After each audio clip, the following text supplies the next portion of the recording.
ഇന്നലത്തെ ഇൻട്രാഡേ ഞാൻ എൻ്റെ ചാനലിൽ തന്നെ പോസ്റ്റ് ചെയ്തിട്ടുണ്ട്. അപ്പോൾ ഇന്നലെ ഞാൻ എടുത്തിട്ട് എനിക്ക് ക്യൂപ്പിഡിൽ പ്രോഫിറ്റ് കിട്ടിയിട്ടുണ്ടായിരുന്നു. ഈ ഒരു ഇതില്ലേ ഒന്ന് കിട്ടുമ്പോൾ പിന്നെയും കിട്ടും എന്നുള്ള ആ ഒരു പ്രതീക്ഷ. ഇനി പച്ച മലയാളത്തിൽ പറയുകയാണെങ്കിൽ അത്യാഗ്രഹം. അപ്പോൾ ഞാൻ പോയിട്ട് ഇത് വോഡഫോൺ എടുത്തു.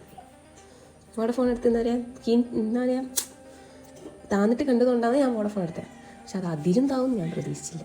കുറച്ച് വന്നപ്പോൾ എക്സിറ്റ് അടിച്ചാൽ മതിയായിരുന്നു, ചെറിയ പ്രോഫിറ്റിംഗ് ഉണ്ടായിരുന്നു. അതായത് മറ്റേതിൽ നിന്ന് കിട്ടിയ പ്രോഫിറ്റ് ലാസ്റ്റ് മാർക്കറ്റ് ക്ലോസ് ആകുമ്പോൾ വന്ന അവസ്ഥ നോക്കാം. എന്നിട്ടത് കുറവാണെങ്കിൽ എന്താ പറയുക ഡെലിവറിയിലേക്ക് കൺവേർട്ട് ചെയ്യാമെന്നുള്ള എല്ലാ പ്ലാനിലുമാണ് ഞാൻ ഉണ്ടായി. മാർക്കറ്റ് ക്ലോസ് ആകാൻ നോക്കിയപ്പോൾ എത്രയാ ലോസ്, 1000 രൂപ. വല്ല ആവശ്യം ഉണ്ടായിരുന്നെങ്കിലോ എന്താ പറഞ്ഞാൽ അത്യാഗ്രഹം എനിക്ക് പാടില്ല. ഞാൻ ഡെലിവറിയിലേക്ക് കൺവേർട്ട് ചെയ്തു. എന്നിട്ടോ മാർക്കറ്റ് ക്ലോസ് ആയപ്പോൾ അത് ഏകദേശം 2000 രൂപ ലോസിലായി. എന്നിട്ട് ഇന്ന് രാവിലെ എണീറ്റ് നോക്കിയപ്പോൾ അതിനേക്കാളും വലുത്. ഇന്നലെ ആ ലോസിൽ സെല്ലാക്കിയിട്ട് ഇന്ന് രാവിലെ എടുത്താൽ മതിയായിരുന്നു, പ്രോഫിറ്റ് ഉണ്ടാവില്ല, ഞാൻ നഷ്ടവും കിട്ടുമായിരുന്നു.